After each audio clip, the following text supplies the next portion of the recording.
Welcome everybody, and thank you for joining us for our next edition of our Funding Futures webinar series. Boy, we're so excited today to be talking to you about a couple of funding issues that have been of particular interest to DMOs throughout the country, throughout North America, really. We're talking about today reserves, which is a hot topic, and talking about short-term rentals. Before we get started, I did want to give a shout out. We've got a lot of great folks joining us today. I think we've got over 30 states represented from around the country. Thank you very much. And I know several of our friends in Canada and several provinces are represented as well. Thank you for joining us. And I did want to make special mention to our friends in Texas and Louisiana and Mississippi. We know you're having a terrible hurricane season. We're thinking about you. A special shout out to Kyle down in Lake Charles, Louisiana. Boy, I know you guys have been hard hit and it's not stopping. So we all are thinking about you, and we hope that you are doing well in the face of all of those storms down there. Well, we have a terrific panel today. Really excited with the folks that have agreed to join us. I would like to first introduce Mr. Chris Adams. I think many of you know him from Miles. He's been there and head of research and insights for Miles Partnership for over 10 years. He's also a co-founder and board member of the Travel Care Code, a not-for-profit focused on educating visitors to travel responsibly. We also have Mr. Dan Leafield joining us today with Key Data. And he spent the last 10 years at Key Data bringing the most powerful data analysis tools to the rapidly growing vacation rental industry with an amazing group of industry leaders. He's really terrific, and we're so glad he's here to give us insights into what's happening in the vacation rental market. We also are very fortunate to have Adam Burke joining us this morning. Adam recently became the president and CEO of LA Tourism and Convention Board. He had served only 4 years as their chief operating officer, and it was just 2 months ago that he was named as the president and CEO. He is a 30-year veteran of the travel and tourism industry. He has terrific insights on the hotel industry, in which he served for many years, and specializes in customer loyalty, and as he wrote, all things LA tourism. And finally, I want to introduce Tyler Fisher, head of strategic partners for Lodging Revs. Tyler delivers best practices, community analysis, and proven solutions for STR compliance. I know there's lots of folks that have used Lodging Revs out there. They know this STR area very well and have helped a lot of folks with their compliance issues. So welcome, panel. Thank you for joining us today, and it's great to have you all here for our listeners today. Our agenda, first, we're going to give a brief overview of the very large study that our firm, Civitas and Miles and Tourism Economics led. Then we're going to launch into talking about building reserves. We're going to do an interview with Adam on reserves, what went right for LA, what were some of the challenges, what were some of the lessons that we can learn about building reserves. Then we're going to do a brief presentation on short-term rental revenue and how it impacts at the crossroads with funding. We're going to talk about trends and opportunity of STR revenue, and then an interview with our panel, and then most importantly, getting to all of your questions and answers. So please get ready with those questions and feel free to type them into our Q&A box there, and we'll do our best to get to your questions today. So with that, I will turn it over to Mr. Chris Adams. Yeah, this has been a truly exciting study, and thanks, John. So Miles, Civitas Tourism Economics were the agency leaders.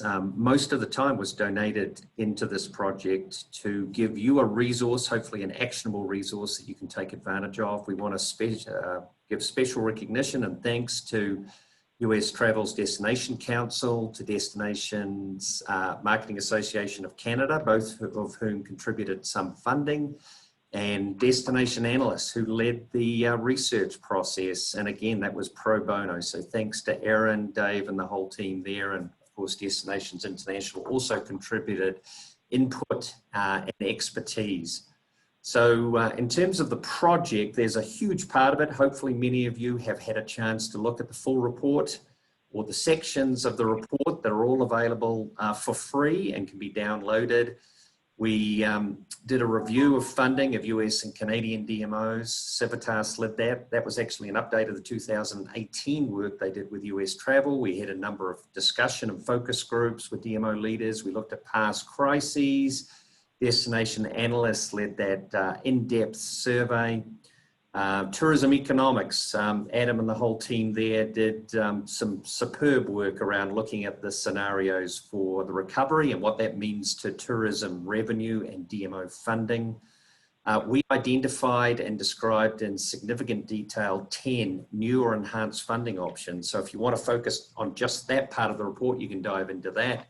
There's recommendations for actions and a whole range of follow-up resources, and this webinar is one of those today. So I briefly mentioned the 10 future funding opportunities we identified. You can see they're in 3 broad types: response, resilience, and regeneration. We're picking up on a couple of those today, the whole issue of reserves and short-term rentals.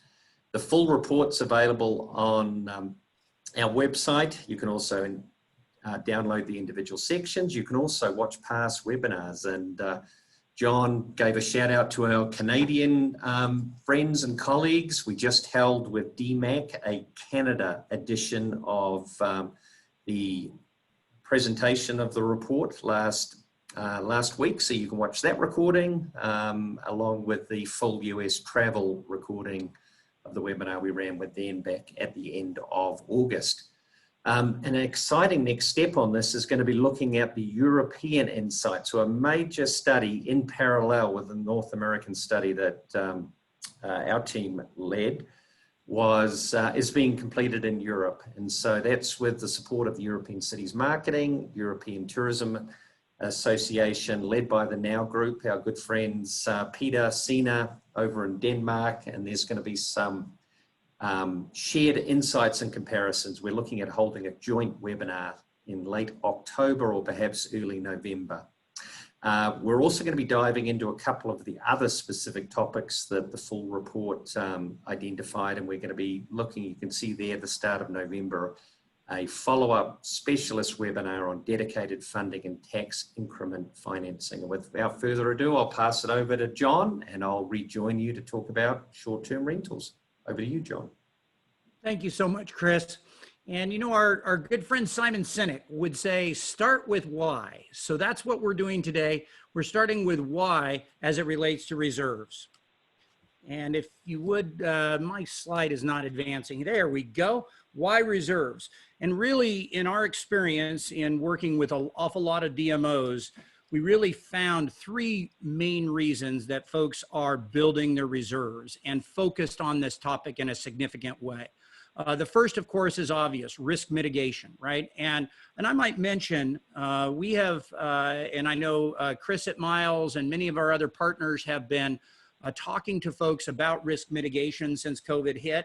I know that on a funding side, people are looking at adopting rolling averages for their budget, so they aren't dependent on 1 year, but their funding really is put out over a period of years. I know folks that are looking at insurance options for mitigating risk, pooling resources. There are all kinds of risk mitigation. Well, one of those risk mitigation strategies, of course, is a good reserve. Of course, the reserve has to be suited to meet your risk level. Different folks have different levels of risk. I know a lot of our folks that are in hurricane territory have generally had 3 to 4 months at least of reserves for that specific reason. And if you are in an area that might be subject to more natural disasters, certainly your risk level is higher and you need to be looking at that. And I might mention there are a couple of really good studies out there on our vulnerability to natural disasters. The UN did a study in 2019, exposures and vulnerability to national disasters for world cities. There are others out there. And if you'd like some references to those, please feel free to ask and we can give you some more. But first and foremost, how do we protect ourselves in the event, as we wrote here, in a catastrophe?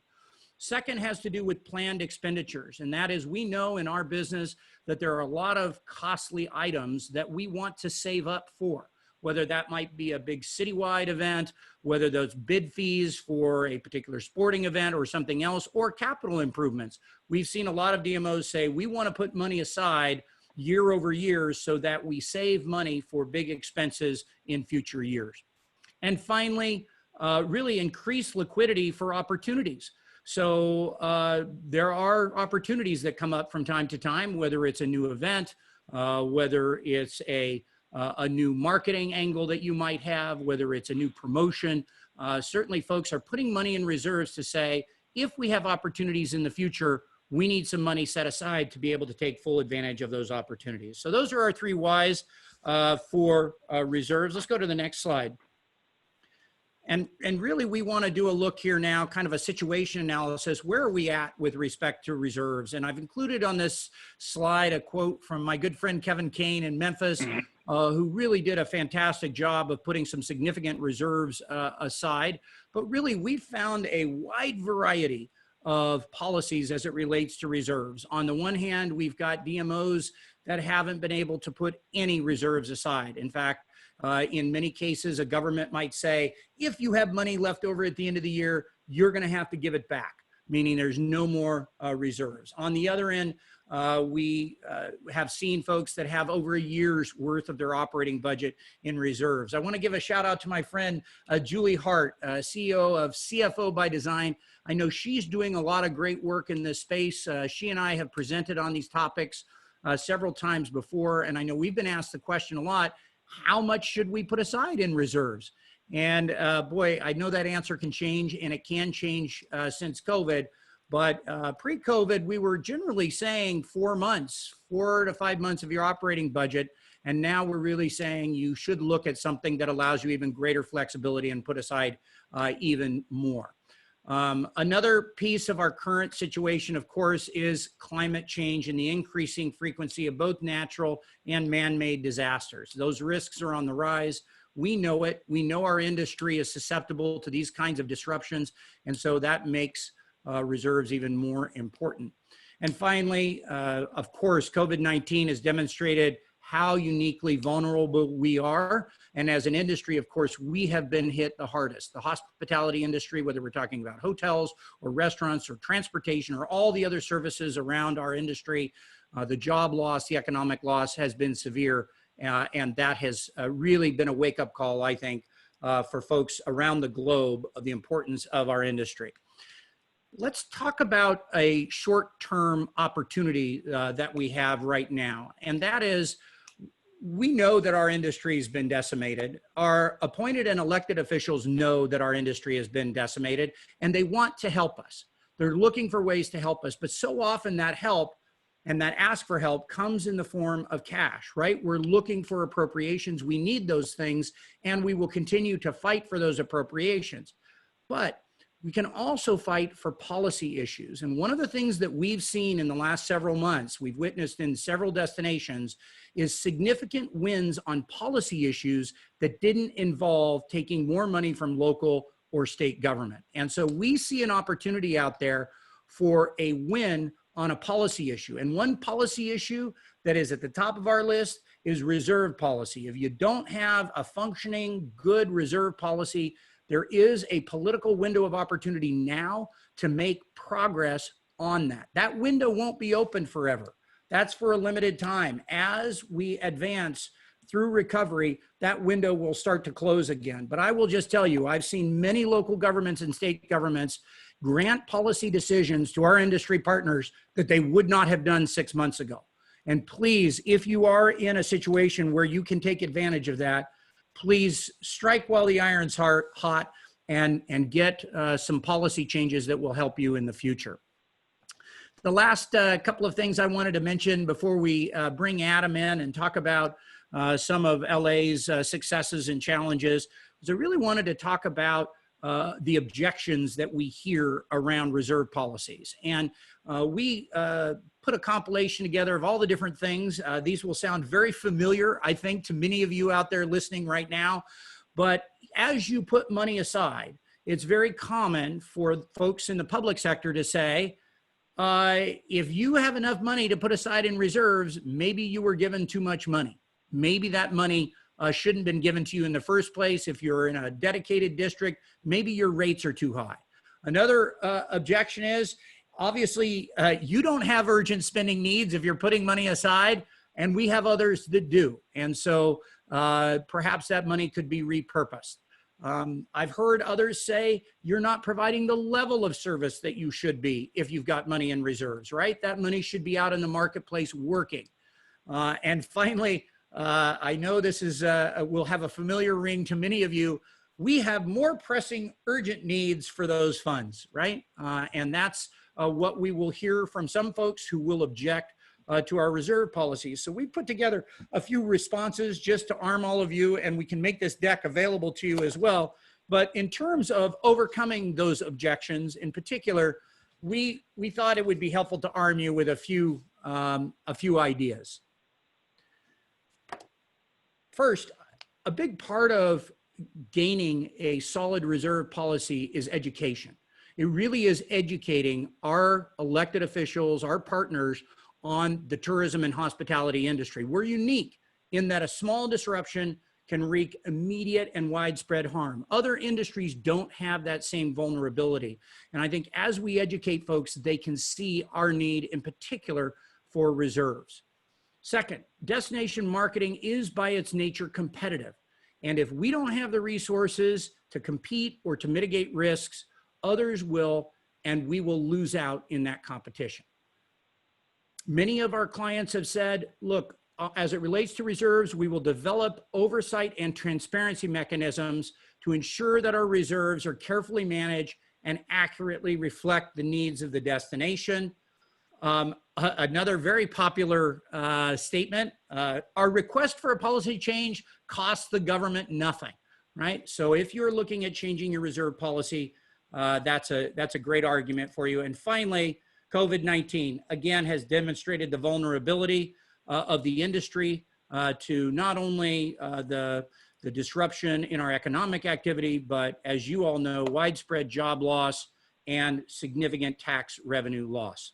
So hopefully that arms some of you in your fight for reserves. If there's more information we can give you on that, we would be happy to do so. Why don't we move forward now? And I would like to bring Adam Burke into this conversation. First, let me start by saying congratulations, Adam. I know you've been in your job for 2 short months, but welcome to our panel, welcome to our discussion, and congratulations on being the new president and CEO in Los Angeles. Thanks so much, Sean. I'm really looking forward to hearing from the whole group today. So can you tell us a little bit about the unique circumstances in LA, both with respect to the Tourism Marketing District and the Tourism and Convention Board in regard to your reserve funds? Yeah, absolutely. And I guess, you know, by way of starting, first of all, I just would like to express our appreciation to Civitas and Miles and Tourism Economics and everyone who was involved in producing Funding Futures. You know, I think we've heard a lot in the past couple months about, you know, there's no playbook for this. Well, one of the things that I think our industry always does very well is adapt. And I think the Funding Future study actually is a great playbook. And it really is actionable, and it applies no matter what size destination you are. So I just want to really congratulate the group for having, in very short order, come up with something that really is an incredibly helpful, actionable document for everyone. In terms of LA, again, I don't think it matters what size destination you are. We're all contending with the same issues. We were in a somewhat unique position in that, and it goes to the heart of a lot of the things that John had said earlier. About 8 years ago, the hotel community in Los Angeles came together, you know, largely with the assistance of Civitas, to form a TBID, and the Los Angeles Tourism Marketing District has actually turned out to be a lifesaver for us in the midst of the pandemic. I think you hit the nail on the head, John. When we thought about reserve funds historically, I think we were all thinking about, you know, something that might be disruptive for 90 days, maybe a max of 120 days. And as a result, all of our reserve policies were oriented to that kind of a time frame. I think when you look at, there's also a need to have a diversified portfolio. So in addition to the Tourism Marketing District's reserve policy, Los Angeles Tourism has also been aggressively setting aside our own reserve. But candidly, I think if the pandemic's taught us anything, is that it wasn't enough. The question, what keeps you up at night? I will sleep easier when, to your point, we have a year's worth of OPEX in a reserve fund. But I can't overstate the importance of the tourism marketing district and the fact that because they had the foresight to set aside funding, not just for future industry events like IPW, mega sporting events like the World Cup and Super Bowl, but most importantly right now, catastrophic events, and really having the foresight to do that 3.5 to 4 years ago is what's enabling us to effectively still promote the destination through the recovery process. And so did you treat those separately, the catastrophe side and those events that you were talking about? Yeah, that's a great point. I think part of this is, ultimately we're storytellers when it comes to consumers, but I think it goes back to what you said, John. We're also storytellers when it comes to our civic stakeholders. And I think a big part of this is being able to articulate the compelling business case for each one of those. So while the reserve fund as a whole is treated as a contingency for 3 major categories, and in Los Angeles, the way it's structured is one is catastrophic, one is mega industry events, and one is major sporting events. Those funds exist in total at the outset.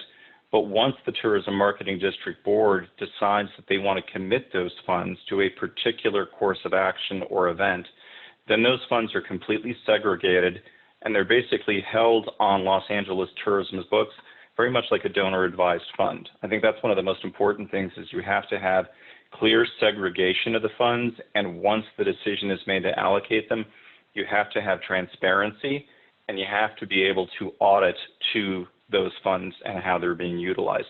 I think that's probably the most important thing. As we look at all across the country, we've seen even pre-pandemic that certain municipalities were starting to try and reach into tourism dollars to use for a variety of projects, including infrastructure, including issues like homelessness. So I think it's so important to be able to show that we're being completely transparent.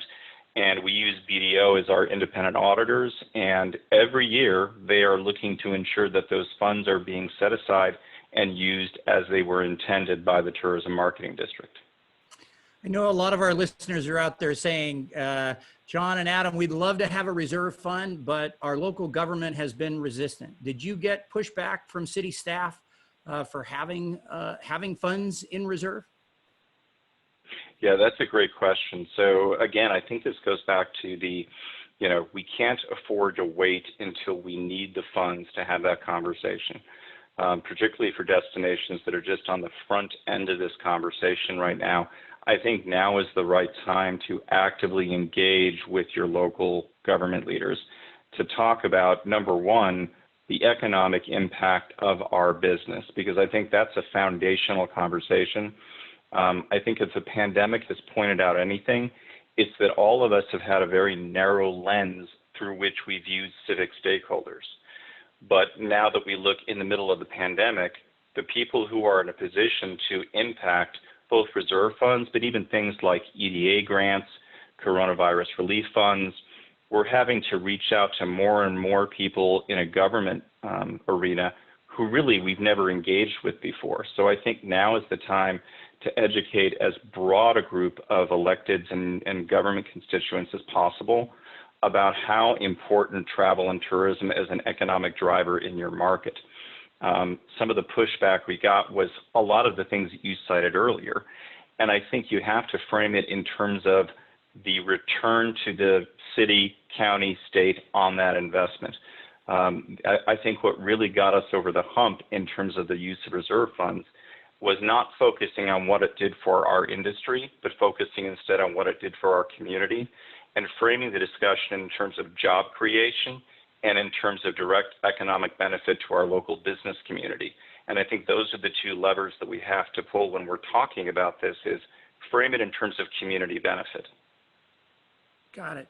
And let me ask you one other question before we kind of get to key takeaways and move through the rest of our webinar today. I know a lot of the DMOs that are watching today are from our leaders are from DMOs that are smaller than Los Angeles. How do your experiences apply to them? Do you think that there are things that you could share with them that would be helpful from a medium and smaller size DMO standpoint? Yeah, absolutely. I think the first thing I would say is no one has a monopoly on good ideas. So we learn as much from DMOs who might be smaller every day. I think, in fact, I would even argue that some of the smaller DMOs of necessity, because they don't have the same level of resource, tend to be some of the most innovative in the industry. So, believe me, we borrow liberally from our counterparts who may be from a smaller destination. I think what I would say is it's too easy if you have a limited budget to take the stance that as much as we'd like to have a reserve, we really can't afford to, because we have little, our resources are limited enough when it comes to programming.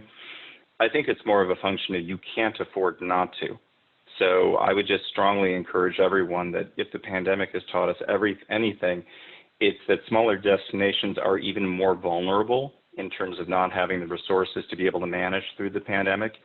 And because unfortunately we found that a lot of the federal resources through the CARES Act and HEALS Act have really left DMOs on the outside looking in, that I think now is the time to, if you don't already have it, amend your bylaws and really force ourselves to say we are going to require that a certain percentage of our annual operating budget is dedicated to establish our own reserve funding. And I think the reason for that, candidly, is TMDs, TBIDs, are going to want to see reserve funds spent on programming and to some degree people in terms of sales, right?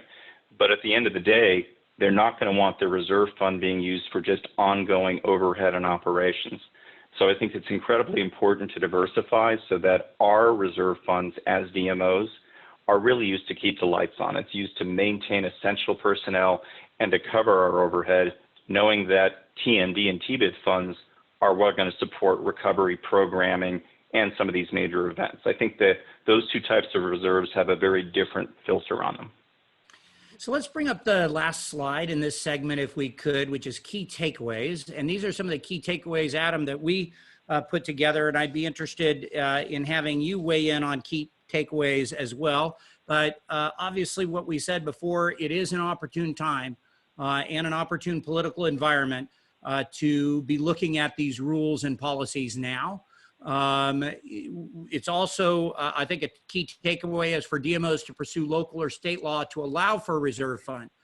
We know how important these are, right? And that DMOs with the safety net of reserves will be more resilient in the next emergency. Are there any others that you would add to that list, Adam? Any other things now looking back on what you did in LA? Any other key takeaways you would leave for our listeners? Yeah, I think one thing is I would say, I think each one of our stakeholders, depending on what your funding model is, are looking to see that everyone has skin in the game. So I think one of the things we need to begin thinking about is there the opportunity to establish a reserve across all of your funding sources? We were fortunate enough to just renew our contract with the City of Los Angeles, and one of the new clauses that the city agreed to is that we had the right to set aside some percentage of the TOT that is allocated to us for the creation for the first time of a TOT reserve. And I think the reason that's so critical is each one of those major stakeholders wants to see that the other stakeholders are contributing. So I think if you're the city, you want to see that the tourism marketing district is contributing. If you're the TMD, you want to see that TOT is being used to that end. So I think that's one of the other key takeaways is any opportunity to set aside a reserve across all of your major funding sources is not only going to make us more resilient, but candidly, I think will make our stakeholders more willing to embrace the idea of reserves because they know that you're not solely relying on them as the funding source. Fantastic. And for our out of California listeners, TOT is our bed tax here in California. So you've got reserves now, both for your bed tax as well as your other funding mechanisms. That's great. Thank you so much, Adam. Thank you for your time and effort and all you're doing in Los Angeles and for sharing those insights on reserves. I'd like to turn it over now back to Chris Adams to talk about our next segment, short-term rentals. Thanks so much, John. And we'll have John and Adam back in our Q&A section right at the end. So, of course, everybody's familiar now with webinars, so please use the Q&A function to send in your questions. I want to just give a quick sort of introduction to short-term rentals. And, of course, vacation rentals, Holiday home rentals, they're called in other parts of the world. They've been around for a long time, but they've been fast growing, particularly in recent years. They can be seen as both competitive, but many visitors see them as complementary. They offer features and amenities that are not really available. They can be hugely impactful around major events, offering a different additional capacity into a destination. And really the transformational sort of change over the last sort of decade to 15 years has been the peer-to-peer platforms, especially Airbnb, which have vastly accelerated their growth. COVID-19, we'll be sharing some of that, some of the latest research has obviously increased their appeal, the ability to sort of isolate and self-cater, but relatively few DMOs to date have had active sort of engagement, particularly around marketing and or management. And we would argue this is a chance in this crisis for a major reset of the DMO relationship to the sector. Sometimes it's been contentious. We need to build much more effective relationships and partnerships with all the various stakeholders in this group. So this came through in our study. If you have a look at the study, you'll see a number of the sort of quotes that came through. We've got a whole section on short-term rentals. It was really identified as an area of opportunity. It's obviously newfound money, and we'll be talking about that. So a lot of the opportunity is around applying existing taxation legislation into an area which hasn't been sort of professionally managed. There's been a lot of activity around new bylaws, obviously, particularly up to sort of early part of this year. There was significant concern around growth, vacation rentals, sort of forcing out long-term renters, etc. So all sorts of issues have come up. And this is Toronto. Just last week, they in fact introduced a new bylaw as part of a revamp of their approach. I mentioned stakeholders. Residents are arguably the most a critical part of this. Residents are directly affected, particularly those long-term renters. Of course, visitors, you know, meeting their needs, but then you've got property owners and of course the hotel sector. So managing all the various competing interests can be critical. Just a couple of graphs before I'll bring in the first of our two speakers.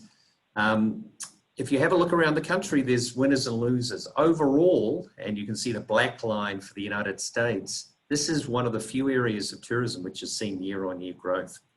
And so you can see, particularly in markets like Colorado and Florida, we're seeing year-on-year growth and some tremendous spikes. Of course, there's markets which have been struggling. Hawaii, some of the major cities, etc., are not seeing that, even though they're very significant vacation rental markets. There's some evidence just recently, this came out in the last couple of days from Skift, that the gap between the recovery of vacation rentals and hotels is closing.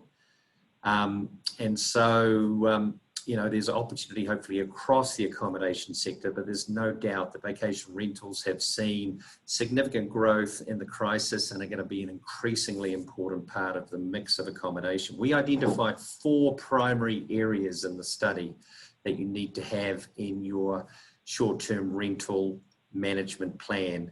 You need to think about it first from the perspective of destination management. You need to engage with your local government and obviously deal with setting up what are you trying to achieve out of managing as well as driving revenue from the sector.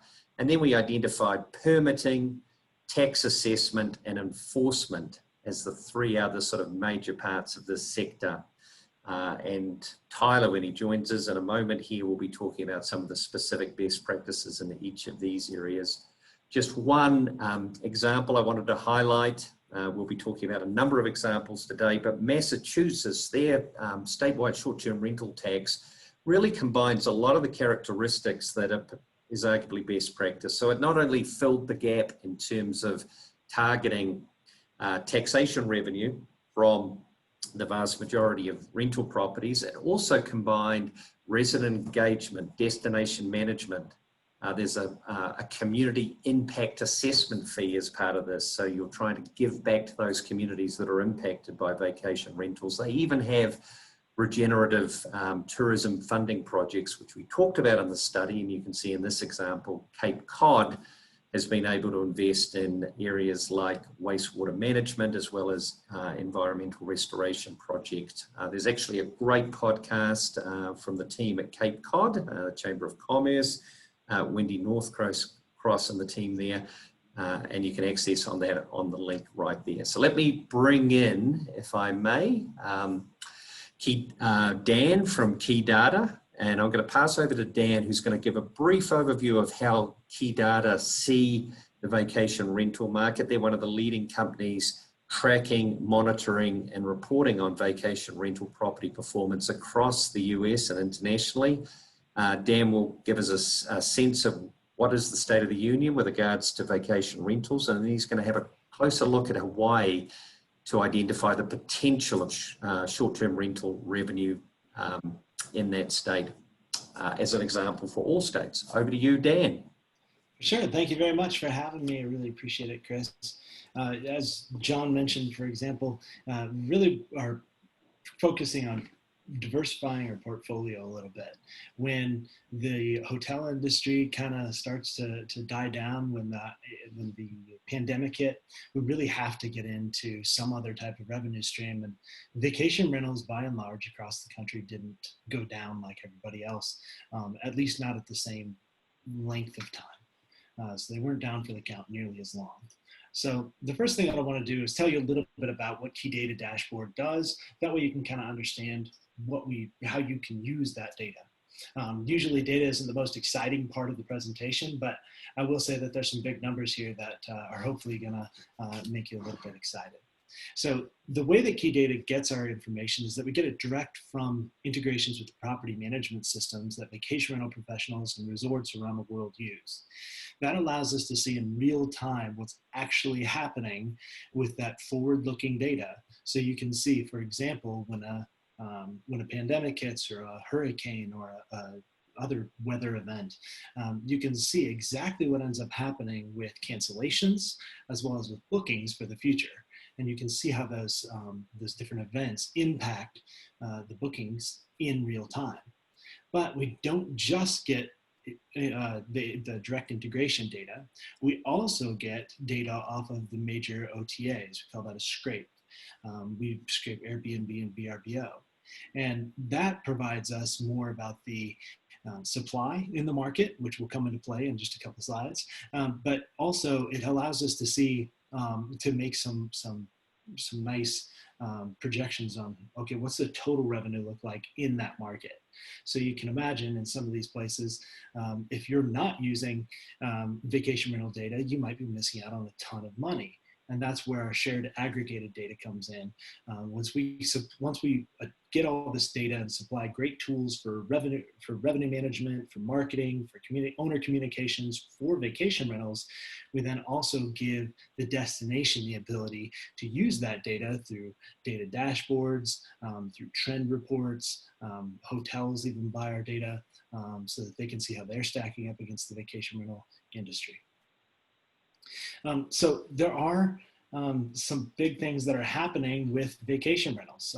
One of the most important is that there's some markets that are actually performing better this year in 2020, surprisingly enough, than they did in 2019. So the year didn't completely suck for everybody, right? You know, obviously Hawaii is one of those bubbles all the way on the left, but about half of the 40 top markets that we track are having a better year than 2019. And that's all this graph is supposed to be showing you. We're not worried about what each individual dot is, but if you are a little bit concerned about that, over on the right-hand side of the screen is a bunch of places in North Carolina, for example, who is across the board up tremendously all across the country.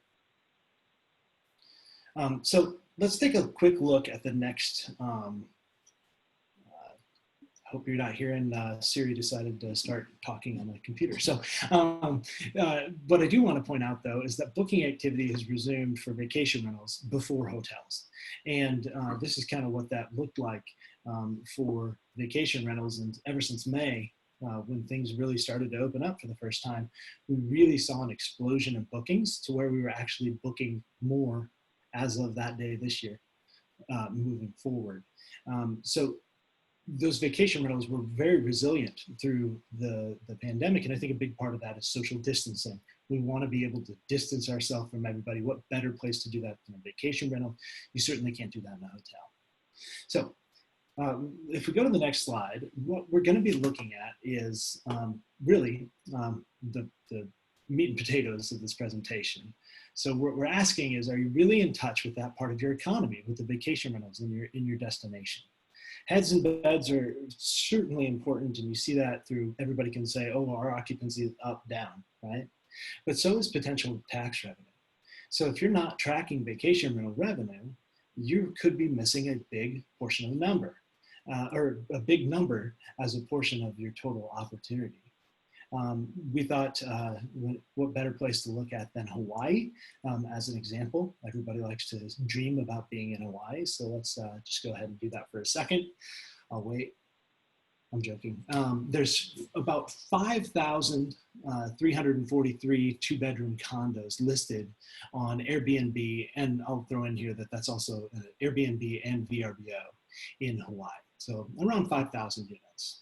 Okay, so of those 5,000 units, 1,000 of them, a little over 1,000 of them, are actually already reporting in Key Data Dashboard. So we know exactly how much money those are all worth. So if we divide the amount of revenue that we collect in Hawaii for two-bedroom condos, we can then divide that by that 1,000 units, and we get about $40,000 in annual revenue in 2019 for those 1,000 properties that are on the program. Okay, so now we know what each vacation rental is worth, each two-bedroom vacation rental in Hawaii. So let's take that into account, that you multiply that out and you end up with $200 million on just the two-bedroom condos in Hawaii. Is the potential revenue that was coming into Hawaii for the month or for the year of 2019. So if we go to the next slide, you can see that that takes us to about $200 million. So at a 1% tax rate, that would be $2 million. At a 3% tax rate, you're looking at $6 million, and you can extrapolate it, whatever your tax rate is, times 2 million. That's a lot of coin, right? Especially if you go to the next slide, let's take that same, and before we do get into the more details on that, let's point out that this is different for every single market. So don't try to take these numbers and apply them to your market, because it's different. It's even different on each of the Hawaiian Islands. You can see kind of what that looks like with this table, Hawaii being the cheapest as far as revenue per property, per two-bedroom condo, and then Maui, followed by Honolulu and Kauai really being where you can make some money on that two-bedroom condo. So let's scale that same methodology that we did on the previous slide to all the rentals in the state, and the total rent could be around $800 million. We know that because that 5,000 number, we know there's 5,000 two-bedroom condos in Hawaii. We also know that there's about 20,000 short-term rentals in Hawaii. So when we say $200 million goes up to $800 million, that's the multiple of 4. So if you have that 14.75% tax rate, which is kind of what we're estimating is kind of normal for people, that tax rate would generate about $118 million in revenue for the state of Hawaii. And that's just for condos or houses listed as full property rentals on Airbnb and VRBO. Now, it's important to know that when we talk about diversification, it also does affect the Hawaii or the vacation rental industry. And we bring this slide up because Hawaii, for example, was maybe a bad choice for this because it tanked this year. It's not one of those higher than last year markets. And you can see what that does to that economy, but it's important to have your finger on the pulse of it. And that's what Key Data Dashboard provides under this. Thanks so much, Dan. That analysis, of course, the 14.75% actually came out of the Funding Futures study. That was the total of lodging tax, sales tax, and other taxes for accommodation properties in Honolulu, but we took it as an average for Hawaii. So that's probably a conservative figure. Large sum of money, large opportunity. Let's invite in Tyler Fisher to just give us his expertise around this. And Tyler, why don't you kick it off by just giving a very brief background on Lodging Rev and the sort of, what are the issues you're typically dealing with when you're brought into a destination?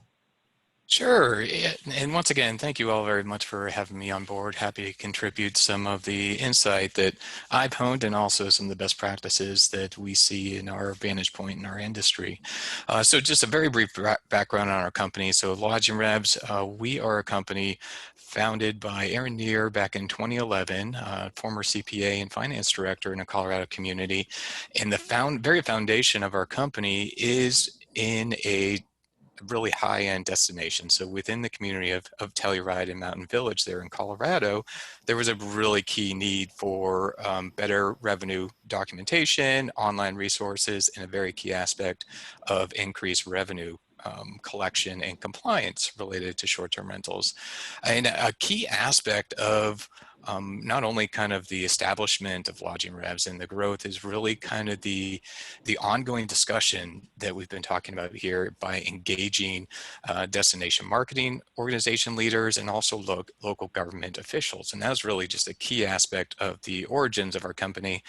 And as we have grown, we operate in providing the best services for clients out there. So as clients really look to structure and identify their immediate need, a lot of what we do is focused on curtailing software solutions and expert support to meet that need, whether it's short-term rental compliance, business licensing, permitting, or online tax collection. And one of the key things right now, and we'll touch on it here in a little bit as Chris and I kind of have a little dialogue, is a complaint hotline. So really trying to preserve a community aspect in the destination and have a good balance there. And it's been interesting, actually, Tyler, just watching, there's now a number of sort of companies, isn't there, with your sorts of services. So just highlighting the opportunity in this space and the fact that a lot of destinations and their local government need support. So could you give me a sense, Tyler, from your perspective, what do you think the state of the union is in terms of short-term rental tax collection across the US? Like, how many cities, counties, and states are collecting the majority of the potential taxation revenue from vacation rentals? Right, and it varies so greatly from coast to coast and everywhere in between. So I'm lucky enough in my position to, I used to travel extensively, but go to city council meetings, go meet with DMO officials, county commissioner presentations, and associations across the country. And really, as we look at the whole solution and the balance, I think there is a tremendous opportunity to increase that revenue collection. I'd say by and large across the country, and it fluctuates greatly between states and the way that taxes are collected. If they're collected locally, at the state level, like you mentioned earlier too, any type of agreement with a OTA.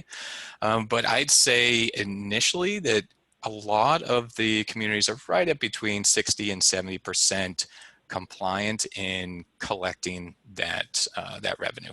There's those bed taxes. Generally, we see a range when we initially engage with a company of between 45 and 65%, and without a doubt, the communities that have more property managers and have more engagement have higher compliance initially. So you've got this sort of three-part sort of recommendation model, which is, the critical challenges that destinations face in terms of professionalizing the management and revenue collection. Do you just want to talk us through these three takeaways here? Absolutely. And I think, so I've used this frequently, and I think it's such a key component as you within within your destination marketing organization, you are looking to optimize revenue, get the most bed tax dollars collected to leverage that capability, and look at really working with local government to increase compliance and enforcement. And what I focus on here generally, and a lot of the best practices that we've honed in on, a lot of discussions, aligns perfectly with what you've laid out with those 4 key steps and 4 key things that local destinations need to look at to increase revenues. Looking at local government and property manager engagement, looking at permitting, registration, licensing, however you want to talk about it, tax assessment, tax collection, and then also enforcement. And I think such a critical aspect and such a key component that DMO leaders can have is in this initial collaboration phase. We see it really across the country. We're engaging with so many different parties and having so many great discussions that there tends to be a focus on kind of a more of a reactive approach for short-term rentals, in the community, but also trying to collect revenue dollars. So from the very first point, when we talk about collaboration, DMO leaders, getting with the local government officials, like Adam was saying, and having these really in-depth conversations with key stakeholders is a key aspect of increasing your short-term rental compliance and long-term community planning on how you want to see short-term rentals integrate into the community and capture those revenues. So you really want to have fluid, ongoing discussions with property managers, so large property management companies that are professionals in this industry, and they really want to see this industry thrive, and they want to see increased compliance because this is their job. So by and large, they do want to be compliant and have others be compliant, and that's such a key aspect. We see great examples in Glenn County with Golden Isles. CVB, really kind of engaging some of the key stakeholders, Big Sky, Montana, really same thing there with Visit Big Sky as they focus on working with property managers and then also working with local leaders to optimize tax collection. And even in states and cities where that tax collection is done at the state level, it's really integral to have all the parties come together in that critical process. And like we talked about too, that permitting aspect and revenue collection, those are critical components to make it easy as possible for property owners and gain that compliance that you need.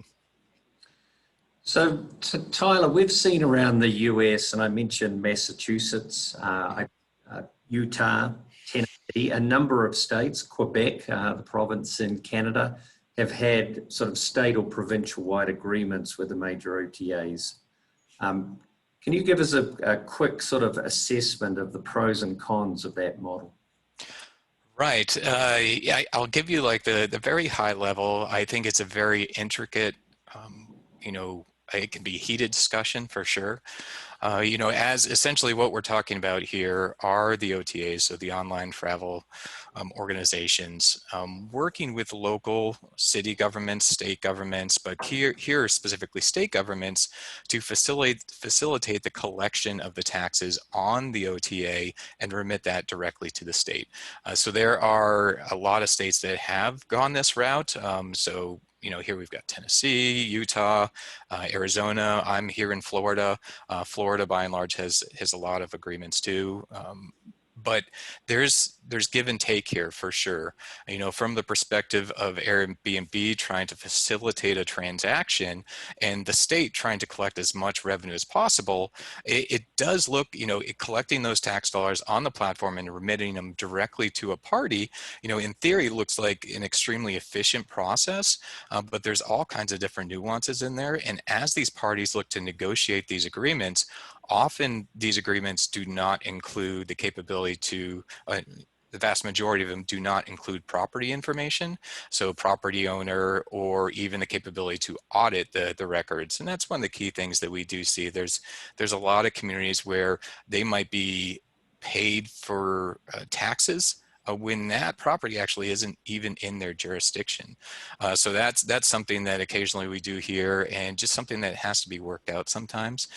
But it's a key aspect too, especially in this day and age with COVID, is knowing where the properties are and identifying them. And even at the state level, the local level, having that capability to know where they are and ensuring that you're collecting all the revenue is really important. Very good. So I want to leave a few minutes for questions. So if Adam and John, Dan, you want to rejoin us, and let's just use the final few minutes to answer specific questions. Tyler, thanks so much for your input. Sure. Obviously a lot more on this topic, and we're actually looking at having a follow-up webinar with some of those destinations who've managed short-term rentals in specific ways, and even potentially having one of the major OTAs join us to talk about the opportunities here. Just a reminder about the resources. So let's jump to the Q&A. John, were there any particular questions you saw you wanted to highlight?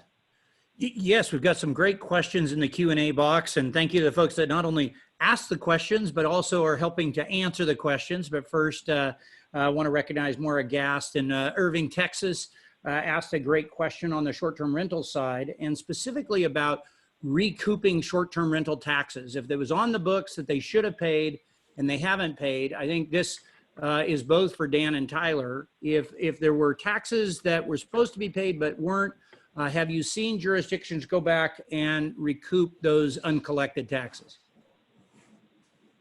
Yes, I'm definitely happy to address that. And I think it varies from state to state and jurisdiction to jurisdiction. But I think that capability does lie if the ordinance was in place. Just for an example, in our collaboration with the city of Dallas, Texas, Dallas, Texas actually mandates the property owner to remit taxes going back up to 2 years. So when we kind of present some of that documentation in the process for them to remit their taxes, they actually have to remit for the previous 2 years also, if they have not been remitting, but they've been identified as a property that's been operating. We also, Tyler, along those lines, have a couple of questions from folks regarding how states have handled this. Mark Lewis in West Virginia had asked about states, and Maura and a couple of others weighed in on that. We also had an anonymous question just basically asking which states have been successful at getting these kinds of agreements with those short-term rental companies and collecting. So specific states, I'd say the interesting aspect that I've seen at the state level is that the states generally, by and large, aren't as concerned about the nuances of the data. A lot of the smaller components of the data tend to be specific to the destination and much more important for the destination, the community, the municipality, the counties, to have that specific data that they can then have actionable items on regarding enforcement and ensuring revenue collection. At the state level, you know, I do have to say that they tend to really kind of gravitate to just, hey, just kind of cut us a check and write us a check. At the finite, more municipal county level, it's really looking for the specific details on the property, engaging with the property owners and ensuring all the tax remittance. You know, probably along that same lines, Corey Fram from New York asked, for governments that aren't charging taxes now on their short-term rentals, should they try to go after those taxes concurrent with other regulatory measures, right? They're considering lots of other regulation of short-term rentals, whether it's parking or other kinds of things. Should those be done concurrently? I would just say from a local government standpoint in our collaboration, it can be a lot to take on when you're looking at creating a task force and optimizing that. But it also is very prudent, you know, passing it within, you know, one scope of ordinance and one notification scheme to really assure the highest degree of compliance through education and communication. I think that's a great thing to really take on as an initiative, but I'd say it's the more challenging route. And the last question, we're almost at the top of the hour, but the last question, Tracy Farhad asks, is there a minimum number of vacation rentals that's needed to warrant going after them? If you haven't done that before, is there any minimum number you would say that you need to have before you start looking at bringing them into taxation and other regulations? I'd say, from a DMO perspective, you're really looking at optimizing revenue. So you have to, it's kind of like an ROI on looking at a service like ours or, other industry components there where you're looking to leverage the current technology to create efficiencies to collect that revenue. So really looking at, as far as like the enforcement, it really tends to be cost effective as, virtually all of the clients kind of recoup that tax revenue and then some. But that's kind of the more evaluation. A lot of cities, they might have 50 short-term rentals, will look at optimizing ordinances and tax collection measures to do so. And then communities that have, 10,000 short-term rentals can leverage the same technology and same perspective too. I think the first step is figuring out what's out there, as how many units are there, and that's probably the biggest question you have to ask yourself. And, Sometimes that's not easy. Can do that, right? Yeah. Us and others can do that though for you. Excellent, excellent. Well, thank you, everybody. I think we are at the end of our presentation. What a great panel! What a great discussion. These are such important topics to DMOs. Thank you, Chris, for all of your hard work. I want to say a special thank you to Adam. Thank you. Congratulations again on your new position, and thank you for joining us. And Tyler and Dan, your insights into short-term rentals were terrific today and hopefully very helpful to our DMO listeners. So thank you, everybody, for joining, and we hope you have a fantastic day. Thank you, John. Thank you, everybody. Goodbye. Thank you.